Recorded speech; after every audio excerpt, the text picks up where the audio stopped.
Para terminar agora a parte de quantização, vamos falar da quantização vetorial. A ideia é a mesma, porém ao invés de aproximar um escalar por outro escalar, nós vamos aproximar um vetor por outro vetor. Então a gente vai ter também, né, o nosso codebook. Então o nosso codebook vai ser formado por vetores e o nosso sinal composto, onde cada amostra do nosso sinal é um vetor, né, e a gente vai aproximar por um valor do codebook, né, que é um outro vetor. Então supor que a gente está num espaço com n dimensões, né, então um Rn. Então a gente vai ter um conjunto de vetores em Rn, cada vetor em Rn com n dimensões, e o nosso codebook vai ser definido então como um conjunto finito de m, chamado de y aqui, um conjunto de m vetores nesse Rn. Então a ideia é que a gente vai querer escolher, né, esses vetores que melhor representam o nosso sinal. Então a ideia também vai ser dividir, então, ao invés de dividir o domínio em intervalos, né, a gente vai dividir em regiões, né, em áreas, em células, e aí nossas células, né, num domínio aí n-dimensional, de forma que essa divisão aí, né, vai ser exaustiva, né, vai cobrir todo o espaço, né, e as nossas regiões, né, as células definidas são disjuntas, né, então é exaustiva e disjuntas.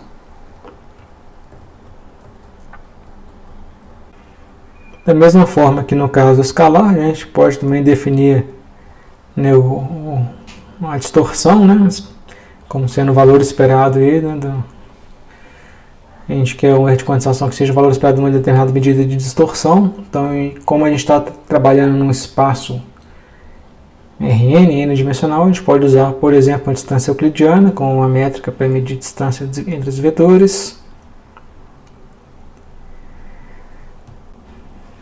E para calcular a distorção também, né, a gente precisa conhecer a distribuição do nosso sinal. E aí a gente pode separar, né, a integral como sendo a soma das integrais em cada uma das regiões, onde a gente sabe que para cada região a gente vai estar associando os valores de x a um determinado valor no codebook, né, um yi, né, um valor de representação. Então, menos definições equivalentes, né, na nossa taxa também, que é o log de 2gm sobre n. E aqui um exemplo em bidimensional, né, de como a gente pode definir, né, quantizadores, por exemplo, uniformes, onde as regiões são divididas de forma igual, né, uniformemente, né, criando, por exemplo, pode ser criando uma treliça, né, igual no primeiro diagrama à esquerda, né, ou pode ser, né, outras divisões diferentes, né, como no caso C, né, todos eles são, né, mas são diagramas de Voronoi, né. Então é interessante, quem não conhece o que é um diagrama de Voronoi, né, sugiro que procure dar uma lida no artigo da Wikipedia falando sobre o que é um diagrama de Voronoi, né. A ideia do diagrama de Voronoi é que cada célula é a região dos pontos que estão mais próximos do determinado centroide ou ponto de representação daquela região. Então a gente vai poder definir, por exemplo, quem são os pontos de representação. Se a gente estiver fazendo um quantizador uniforme, a gente vai dividir uniformemente, né? Então é trivial. Se a gente quiser fazer um quantizador que seja otimizado por determinado sinal, dependendo das características do sinal, então a gente pode usar um método iterativo, né? Igual a gente viu, né? Para o caso do quantizador escalar, a gente pode também fazer o método iterativo para o caso do quantizador vetorial, né? Por exemplo, o método das K-médias, né? Que é um método iterativo em que a gente começa com um determinado conjunto, né, de pontos de representação inicial, e em cada iteração a gente vai melhorando esses pontos de representação. E aí a gente pode definir as regiões, né, como sendo o diagrama de Voronoi definido por esses pontos de representação. Então, se a gente supor aqui nessas figuras aqui, né, os pontinhos como sendo os pontos de representação, né, e as formas geométricas ali como sendo as regiões, né, associadas a cada um dos pontos de representação, que são, né, o conjunto, né, a região, a área dos pontos que estão mais próximos do centroide, do ponto de representação, do que de qualquer outro. É a definição, né, do que é um diagrama de Voronoi. E aí, mais uma vez, né, nesse notebook a gente tem também um exemplo para o caso de quantização vetorial. Então, olhando aqui no notebook, a gente tem a parte da teoria aqui, novamente, sobre quantização vetorial. E vamos fazer um exemplo que a gente vai considerar. Então, suponho que nossa imagem, vamos pegar uma imagem em tons de cinza e considerar que cada 2 pixels da imagem é um vetor em R2. Então, o pixel e o pixel vizinho é um vetor em R2. Então, esse x1 aqui são esses 2 pixels. Seria a nossa primeira amostra aqui, né, do nosso sinal. O x2, esses outros 2 pixels, é a próxima amostra. E assim por diante. Então, se a gente fizer isso, né, então, pegando aqui a imagem da Lena, se a gente fizer um gráfico aqui, né, do primeiro pixel pelo segundo pixel, a gente vai ter essa nuvem de pontos, né, que evidencia que os pontos vizinhos são parecidos. É por isso que essa nuvem de pontos está ao longo da diagonal. Se a gente fizer uma representação vetorial, uma quantização vetorial para esses pontos, né, esses vetores em R2, a gente pode, por exemplo, definir um quantizador uniforme, que é o que está aqui. Então, definir um quantizador uniforme, a gente vai usar aqui a distância euclidiana, né, para ver a distorção, definindo aqui uma função que vai fazer a quantização e criando e fazendo aqui efetivamente a quantização e mostrando aqui, né, quem é o quantizador, né, então aqui mostrando aquela nuvem de pontos, né, que são as nossas amostras, né, em R2, que são os pixels, né, o par de pixels, né, da nossa imagem. E aí cada amostra vai ser representada pelo valor de representação da sua região. Então todos os pixels, todos os pares de pixels, né, cada amostra que está nessa região vai ser representada por esse ponto central. Todos que estão nessa região vai ser representada por esse ponto central. Então a gente fazendo essa quantização uniforme, né? Então aqui no caso a gente tem 16, o tamanho do codebook é 16, né? 16 valores de representação. Então codebook de 4 bits. E fazendo essa quantização e recuperando a imagem, reconstruindo a imagem, a gente tem esse resultado aqui, comparando a imagem original com a imagem quantizada com esse codebook uniforme. A gente pode ver aqui no codebook uniforme, né, que existem regiões, né, que são pouco utilizadas. Então, se a gente fizer um codebook otimizado, que é o que está aqui na próximo exemplo, né, então no próximo exemplo a gente está usando o algoritmo das K-médias, né, K-means, para achar o codebook ótimo, né, para esse nosso sinal. Então ele acha aqui, né, os nossos pontos de representação, né, e aí a gente vai usar o diagrama de Voronoi para dividir as regiões. Então essa aqui, né, foi o resultado, né, do codebook que a gente otimizou para esse sinal aí, né, que é dessa imagem da Lena. E aí fazendo a quantização, né, então a gente tem aqui da mesma forma que a anterior, a gente tem um codebook com 16 centroides, né, então um codebook também de 4 bits, e o resultado agora ficou sendo esse aqui. Então teve uma melhoria aí significativa. E aqui tem outro exemplo que é a quantização de cores, que é a ideia do que é feito no formato GIF. Então, no formato GIF, a gente não representa qualquer cor, né, se a gente pensar numa imagem colorida True Color, né, são 16 milhões de cores. Então, quando a gente salva uma imagem dessa no formato GIF, né, ela usa uma paleta de cores. Então, aqui está sendo ilustrada aqui a paleta padrão essa Browse Safe Palette, né, de 216 cores, que é a paleta do Netscape, o navegador da década de 90, né? Mas aí o GIF, você pode usar algumas paletas pré-definidas, ou você pode definir a paleta otimizada para sua imagem. Então, se você usa uma paleta já pré-definida, né, a gente, ao representar a imagem, você não precisa especificar, basta especificar qual paleta está sendo utilizada, né, já que ela é uma paleta pré-definida.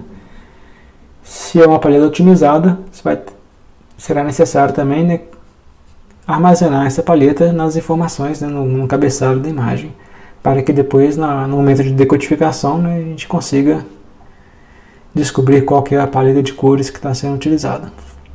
Então, nesse exemplo aqui é a imagem da Lena colorida, né, que a gente está fazendo a quantização vetorial. Aliás, aqui a gente está já vendo que abriu a imagem GIF, né, que já foi feita a quantização, né? Então, quando a gente vai ler uma imagem GIF, né, a gente tem esses três retornos aqui, né, que é a imagem, na verdade aqui são os índices, né?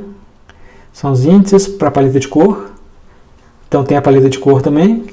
E o último retorno ali é, se tiver transparência, né, a camada de transparência da imagem. Né, e aí aqui a gente está mostrando então, né, quem que são aqui a gente está a imagem GIF e depois não está aqui não.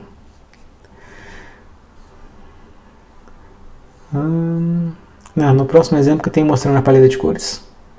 Então, continuando aqui, então aqui é o GIF otimizado. Esse GIF com a paleta de 216 cores do Netscape. Então, esse GIF aqui. Então, essa paleta é uma paleta padrão, não é otimizada para essa imagem da Lena. E aqui nós vamos criar, né, uma paleta de cores otimizada. Então, vamos usar o K-Medius, né, para achar quem são os melhores vetores, né? Então, no caso que os vetores são as cores, né? Então, as melhores cores. Aí nós estamos usando K igual a 16 nesse caso, né? São 16 cores.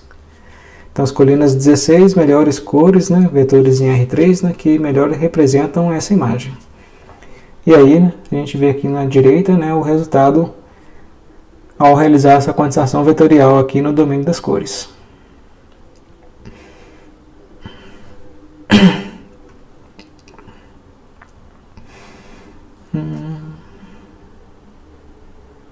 E aqui um outro método, né, que a gente pode usar para obter a paleta, que é o corte de mediana.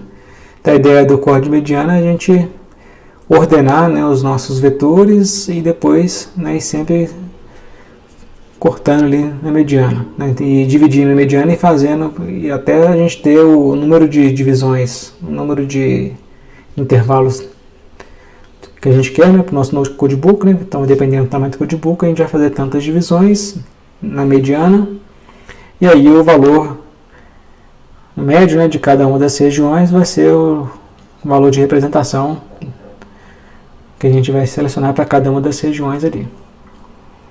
Então aqui é a mesma coisa, a mesma ideia, né? Vamos fazer a função para quantizar e usando aqui o algoritmo de corte de mediana, vamos obter o codebook e codificar e quantizar, né? Quantizar a imagem utilizando aí o codebook obtido pelo corte de mediana. E aqui tem alguns exemplos, né, de onde é utilizado a codificação vetorial, né? Então, codificações de vídeo, né, tem alguns codecs que utilizam, codificação de áudio também. E aqui uma sugestão de leitura, né, então texto em português, né, que aborda aí alguns dos tópicos vistos até aqui, né, fala de quantização vetorial, né, de espaço de cores e difusão de erro, que é o próximo tópico que a gente vai falar, né, e de medidas de similaridade entre imagens. E aí, por último aqui, nesse último codebook que fala sobre o Dithering. Então, o Dithering, ou difusão de erro, né, é uma técnica empregada aí junto com a quantização para difundir o erro de quantização para os vizinhos. Então, aqui tem o exemplo aqui do Dithering Floyd-Steinberg, né? Então, existem outras técnicas de Dithering, né? Se quem quiser, né, dar uma olhada no Wikipedia, vai encontrar vários outros, inclusive tem uma página no Wikipedia que faz a comparação entre eles, dá para ver os resultados, é interessante. Então a ideia aqui do Floyd-Steinberg é essa aqui, a gente tem um núcleo, essa matriz aqui, né, que é o núcleo onde está representando aqui o asterisco, o pixel que está sendo quantizado. E essa matriz, né, é como se vai deslizando, né, então começando de cima para baixo, da esquerda para a direita, né, a gente vai quantizando a matriz nesse sentido. Cada vez que cada pixel que vai sendo quantizado, o erro de quantização a gente joga para os pixels vizinhos, segundo a proporção dada por esse núcleo, que é essa matriz, né? Então, 7,16 avos para o pixel da direita, 3,16 avos para o pixel da linha de baixo à esquerda, 5,16 avos para o pixel de baixo e 1,16 avos para o pixel de baixo à direita. Então, a gente vai jogando esse erro, né, difundindo esse erro de quantização para os vizinhos.